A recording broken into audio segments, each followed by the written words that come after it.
Try करके देखिए, आप बैठे हुए हैं ना, आप ट्राई करके देखिए, आप आंख बंद करिए और श्वास देखिए और सोचिए, विचार चले, संभव ही नहीं है। तेरी हीरे जैसी श्वास बातों में खोती जाए रे। जब आंख बंद करते हैं आप, तो ना आपको मन दिखाई पड़ता है, ना आपको हृदय दिखाई पड़ता है, ना किडनी दिखाई पड़ती, ना लीवर दिखाई पड़ता है। आपको आंख बंद करके अगर कोई चीज दिखाई पड़ती है तो वो है आपकी श्वास। जब आंख बंद करते हैं आप, तो ना आपको मन दिखाई पड़ता है, ना आपको हृदय दिखाई पड़ता है, ना किडनी दिखाई पड़ती, ना लीवर दिखाई पड़ता है। आपको आंख बंद करके अगर कोई चीज दिखाई पड़ती है तो वो है आपकी श्वास।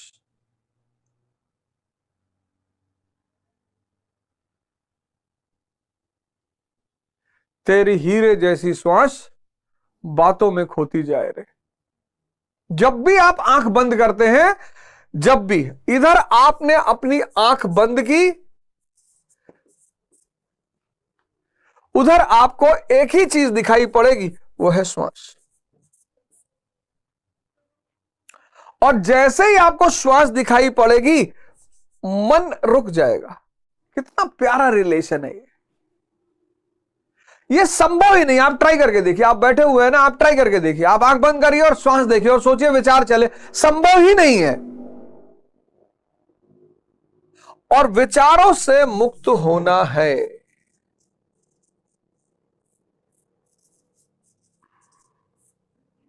किससे जुड़ना है? भाव से।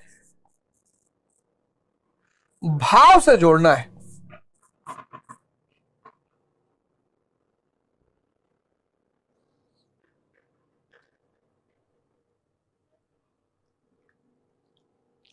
मैं सभी से आवाहन करूंगा, आप सब सन्यास के रास्ते का वर्ण करें। परम उद्देश्य, परम मानव जीवन का परम उद्देश्य, इंद्रियों से चेतना की तरफ की यात्रा। उस यात्रा में आप विवाह करें, परिवार बनाएं, समाज बनाएं, आप आईएएस बने, आप नेता बने, सब कुछ करें, कोई दिक्कत ही नहीं है।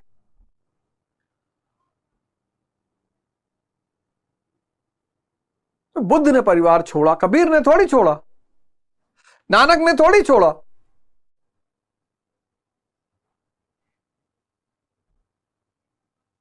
उस रास्ते की एक किताबें हैं, उन किताबों को कोई गुरु ही बता सकता है, वो भी सदगुरु, मतलब जो उस रास्ते से गुजरा हो और जो जागृत हो। बाकी आप किसी से भी पढ़िए, गीता पर कितनी सारी टीकाएं हैं। अगर आप गीता की सारी टीकाएं पढ़िए तो कितनी सारी टीकाएं। वो गुरु जो उस स्थिति में अब आ चुका हो, जिस स्थिति में कभी श्री कृष्ण थे। लगभग सारे मुसलमान कुरान पढ़ते हैं, पर मैं बहुत कम मुसलमानों को देखता हूं जो मोहम्मद साहब की स्थिति जैसा दिखाई पड़ते हैं।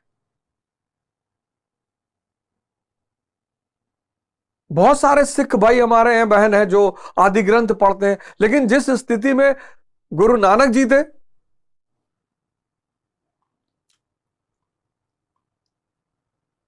वो तो हमारा सौभाग्य है, आपका सौभाग्य है कि हमारे पास ऐसे गुरु मौजूद हैं। तो इन लोगों ने अपने अपने उद्देश्यों की घोषणा की कि भैया हम तो आपकी धारा को राधा बना देंगे। इन्होंने कहा साहब दैवीय शक्तियां आपके अधीन रहेंगी। इन्होंने कहा साहब प्रीत के माध्यम से भाव का संचार होगा। इन्होंने कहा आपकी ही विजय होगी, घबराने की कोई जरूरत नहीं है। इन्होंने कहा साहब जैसे जैसे सत्य घटता जाएगा, जैसे जैसे शुभ घटता जाएगा, आपका उत्साह बढ़ता जाएगा। इन्होंने कहा साहब सांस पे ध्यान रखिए बस। यानी कुल मिलाकर एक साधक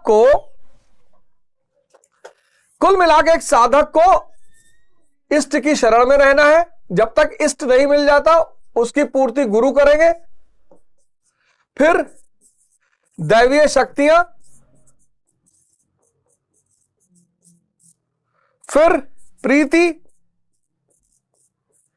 फिर शुभ से उत्साह, फिर श्वास,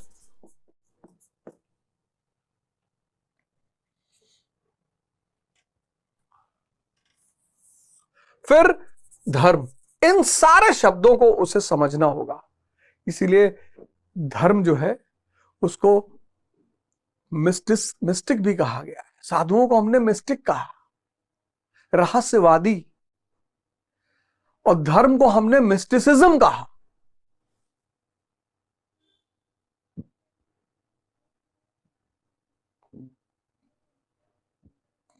रास्ते बताए जा सकते हैं, मंजिल क्या है यह किसी को नहीं पता, मंजिल पे क्या होता है यह किसी को नहीं पता।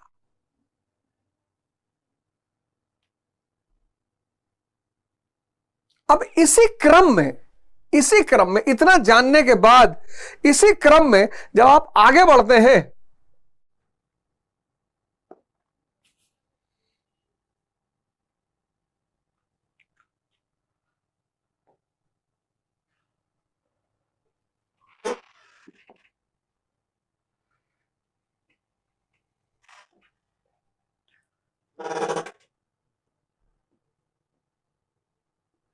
इसी क्रम में जब आप आगे बढ़ते हैं तो 16वां श्लोक कहता है, काश्यश्च परमेश्वशा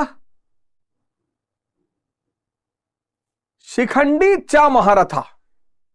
बहुत इंपॉर्टेंट शब्द है ये शिखंडी।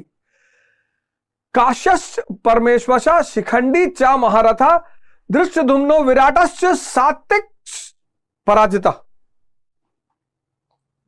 मतलब ये काया रूपी काशी जिसकी मैं चर्चा कर चुका हूं, काया रूपी काशी, ये हमारा शरीर, मैंने आपसे बताया ना, इसीलिए काशी का हिंदुओं में बड़ा महत्व है। मणिकर्णिका घाट, जहां आपको जीवन के सत्य का परिचय होता है, वैराग्य को स्थित करना हो, अगर वैराग्य की प्राप्ति करनी है तो सबसे अच्छा घाट बनारस में है मणिकर्णिका। जिसको वैराग्य पर साधना करनी है, वैराग्य पर, वो मणिकर्णिका घाट पे जाकर बैठे। एक साथ 500 लाशें, 600 लाशें, और 1 महीना अगर बैठ गया, फिर जिसको सत्य पर चर्चा करनी है, हरिश्चंद्र घाट, मणिकर्णिका घाट,